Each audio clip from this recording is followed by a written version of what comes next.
6 years since the 3DS first launched, Nintendo's new 2DS XL lets the handheld go out on a high. Forget the standard 2DS, if you remember it was a heavily stripped back version of the console released at a budget price. The 2DS XL is a completely different beast by comparison. It packs almost all of the features of the new 3DS XL for starters, including its extra processing power and increased 256MB of RAM. You get the C-stick controls and ZL-ZR shoulder buttons as well, plus Amiibo NFC support. But the obvious change, the removal of stereoscopic 3D and head tracking technology, is really the main distinguishing point. Crucially, cutting 3D out means a lower launch price tag of £130, shaving a good £30 to £40 off the new 3DS XL. And for reference, that's half the price of Nintendo Switch.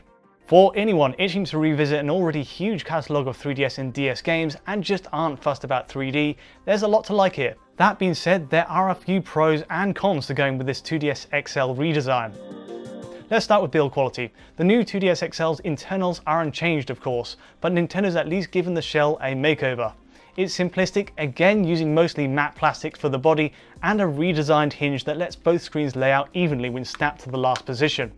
It's smart. The only criticism I have is there's still a wobble to that top screen when moving around.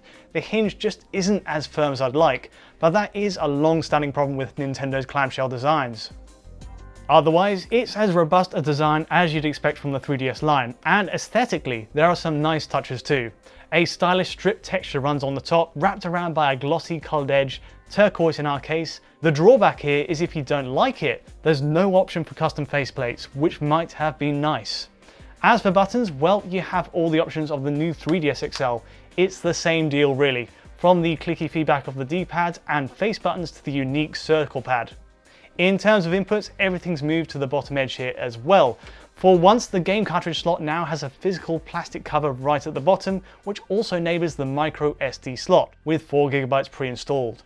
Next, the stylus runs near a 3.5mm headphone port, and finally, you have a power button to the far right, alongside LEDs for power, charging, and Wi-Fi.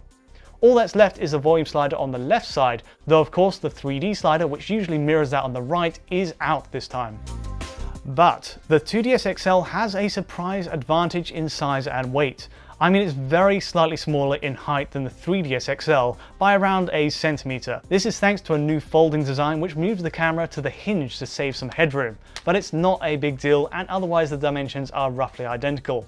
More pressing is the fact weight is reduced on the new 2DS XL, down to 260 grams against the 329 on the 3DS XL. Or to put it another way, it's 260 grams here compared to the 398 grams of the Switch with Joy-Cons attached. It makes a big difference in the hand, and as a portable, it's more attractive to throw into a rucksack as a result. Perhaps a nitpick here is the redesign of the speakers. Basically, these move from either side of the top screen to the bottom edge. The side effect being the sound can get a bit muffled in your palms during play.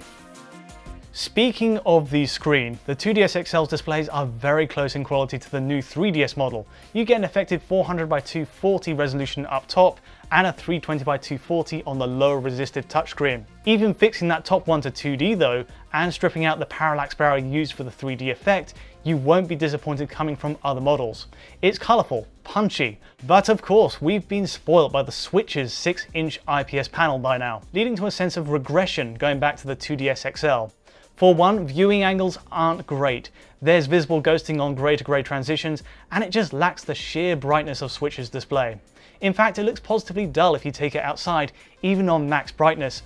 For perspective, we measured a peak brightness level of 147 nits on the 2DS XL compared to 368 nits on Switch.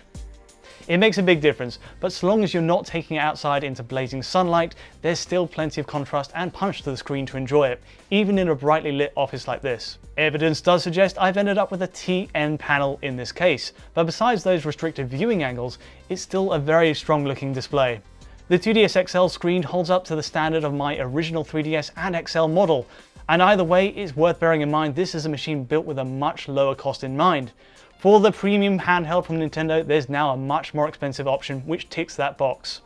The last thing to check then is battery life. Now, the official line from Nintendo is the new 2DS XL gets a similar playtime to a regular 3DS model, a range of around 3 to 5.5 hours.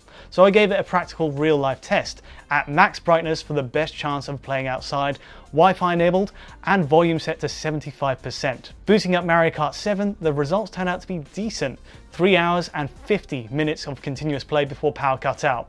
It's maybe a shame that stripping out those extras from a 3DS doesn't qualify us for more battery life here. As a stress test though, the turnout is on par, if not very slightly higher than other models. So, Nintendo's come a long way in refining its 3DS design since its release in 2011. The fact is, there's now several ways to tap into a huge games catalogue, and the new 2DS XL stands as one of the better options. Price is a factor of course, and ideally you'd always want everything in one package with no compromise, but if you've just zero interest whatsoever in using stereoscopic 3D, the argument for grabbing the 2DS XL is much easier. There's even unique advantages to going this route. If you can get on board with its design, you have all the functionality of a more expensive handheld, but in a noticeably lighter profile. Everything you need is included in the box too, from the charger to the 4GB SD card, so there's no skimping there. Now, for me personally, I'd still go with the full 3DS XL model. I mean, I like having the speakers front facing and from time to time seeing how games use that 3D as a feature.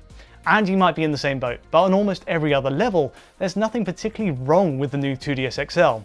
As a way to complement the more expensive Switch, which charts its own course with a single capacitive display, this is still a respectable way to enjoy the 3DS's long legacy of titles. Anyway, that'll do from me. If you'd like to see more hardware reviews like this, please let me know with a like or subscribe. Hopefully that helps you make your mind up if you're still on the fence though, and I'd be interested to know in the comments which you'd pick. Until next time though, thanks for watching.